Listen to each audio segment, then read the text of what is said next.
s'agit des pays de l'Europe de l'époque, il y avait un peu moins de pays qu'aujourd'hui, mais les pays d'Europe, de la communauté européenne, en 1994, à Salamanque, disent on est d'accord pour que tous les enfants puissent devenir des élèves dans les écoles de nos pays. Seulement, c'était un engagement sans frais, si on peut dire, sans frais. Parce que c'était un accord qui était donné, mais sans engagement de le mettre en œuvre.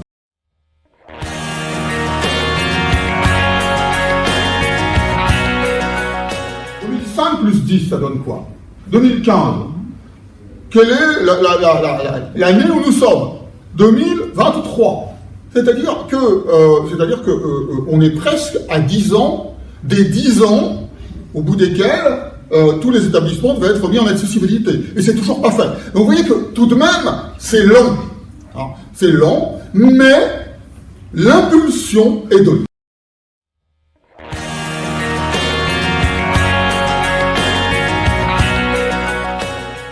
Qu'est-ce que c'est que la conception universelle? Eh bien, on va voir qu'en fait, c'est l'accessibilité universelle. Et à partir du moment où on a identifié que l'universalité va de pair avec l'accessibilité, à ce moment-là, il y a un autre concept qui rentre en jeu, c'est celui de la compensation.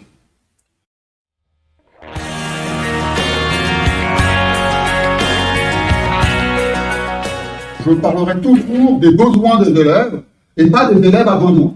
C'est de constituer une nouvelle catégorie d'élèves à besoins éducatifs particuliers en disant, bon, là, j'ai les élèves normaux. Et puis là, j'ai les élèves à besoins éducatifs particuliers. Donc, entre les deux groupes d'élèves, il y a une différence. Non. On va dire un continuum. Et le fait de décider qu'un élève est plutôt d'un côté ou de l'autre est une décision totalement arbitraire qui finalement ne repose sur rien de scientifiquement valable.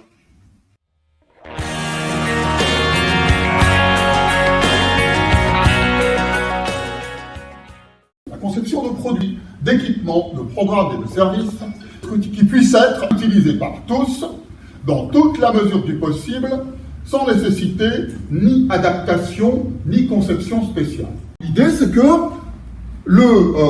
tout soit accessible à tous sans qu'il faille lever le doigt pour bénéficier d'une adaptation spéciale.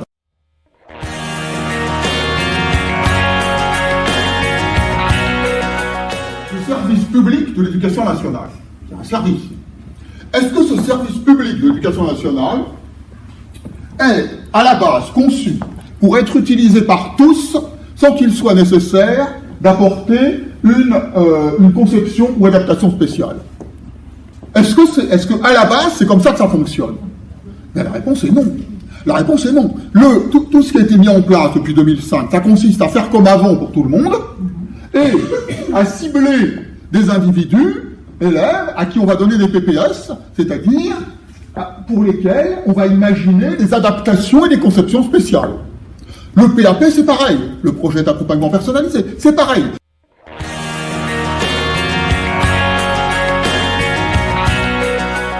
L'accessibilité universelle, on peut l'atteindre d'un seul coup, comme ça, boum.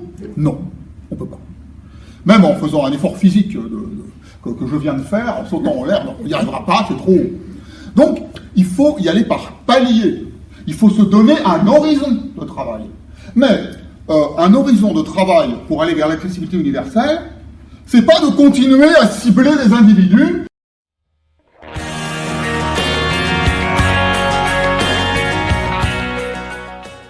Les rédacteurs de la CIDPH ne sont pas des doux rêveurs qui imagineraient que grâce à une politique sociale d'accessibilité universelle, on résoudrait tous les problèmes. Viser l'accessibilité universelle, ça n'empêche pas de doter les personnes qui en ont besoin d'appareils indispensables, d'outils techniques indispensables pour leur insertion.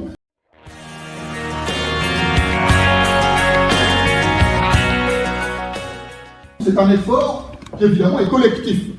Si on change la manière d'enseigner pour que la manière d'enseigner de tous les enseignants, soit plus accessible à l'ensemble, à un empan d'élèves élargi, c'est sûr que c'est un effort collectif. Un effort collectif. En revanche, la compensation vise toujours l'individu. C'est-à-dire que là, on va cibler un élève, on va identifier des besoins particuliers qui sont les siens, et on va répondre aux besoins individuels d'un élève. La compensation, c'est individuel. L'accessibilité, c'est une démarche collective.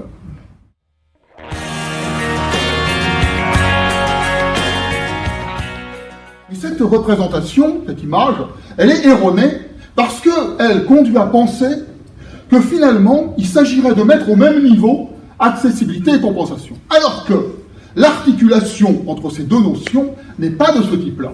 L'articulation entre les deux notions de compensation individuelle et d'accessibilité collective, elle est de l'ordre d'une relation de proportionnalité inverse.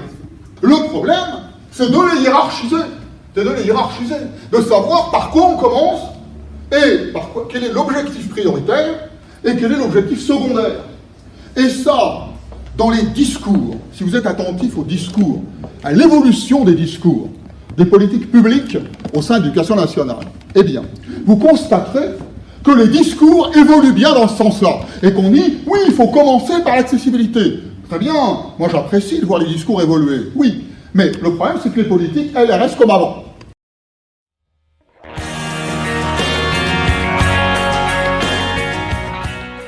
Les adaptations auxquelles l'enfant a droit. Ça c'est le premier niveau. Le deuxième niveau, c'est de repérer les besoins dans l'environnement.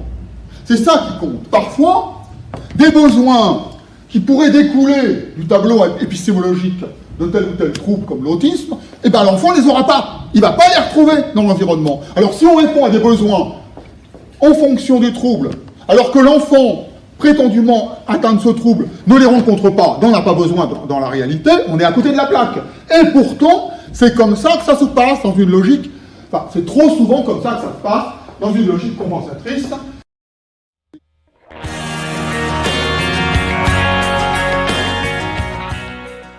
La conception universelle, elle implique au renversement de la normalisation, c'est-à-dire d'accessibiliser les milieux de vie. C'est-à-dire qu'au lieu de normaliser l'élève et donc de répondre aux besoins individuels de l'élève dans son environnement, on va changer l'environnement. On se dit, au lieu, comme on est dans un environnement donné, on constate que dans tel environnement, l'élève a tel besoin. Et on va y répondre en apportant à l'élève les mesures nécessaires pour répondre aux besoins constatés dans l'environnement. Est-ce qu'on touche à l'environnement? Ah non, on n'y touche pas. Le principe de l'accessibilisation, de la conception universelle, c'est de considérer l'environnement comme l'objectif du processus d'accessibilisation.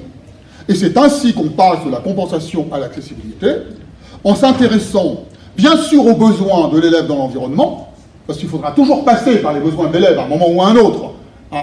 Simplement, au lieu d'y répondre à ces besoins individuellement, on y répond par une tentative de transformation de l'environnement, qui suffira peut-être pas, mais qui malgré tout est la direction qui correspond à la conception universelle des apprentissages.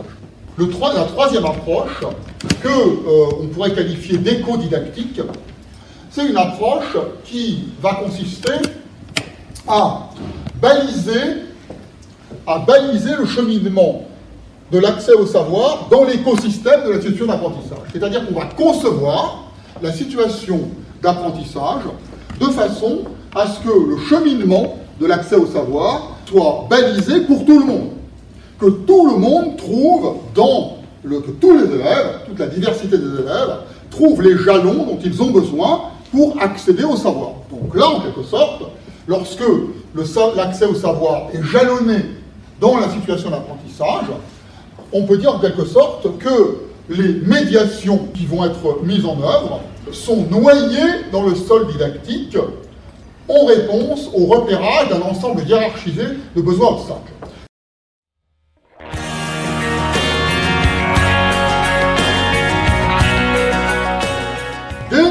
C'est d'observer les obstacles auxquels se heurtent les élèves en termes d'apprentissage. Et l'identification des obstacles conduit à la construction d'une notion que j'appelle besoin-obstacle, c'est-à-dire les besoins qui naissent des obstacles rencontrés.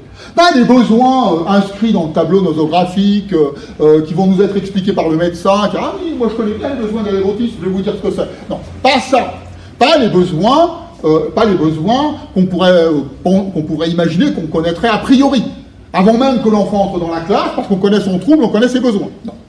Des besoins obstacles, c'est-à-dire des besoins obstacles constatés dans l'environnement et auxquels on va répondre non pas par une médiation individuelle ou par une forme de différenciation pédagogique, mais auxquels on va répondre par une manière de repenser, par une reconstruction de la situation d'apprentissage. S'instaure une forme de dialectique entre l'observation des besoins en situation, c'est-à-dire l'identification des besoins obstacles, et la construction ultérieure et la transformation progressive et ultérieure des modalités d'enseignement. Penser à l'avance les irrégularités du terrain didactique et pédagogique de façon à faire en sorte que les élèves ne trébuchent pas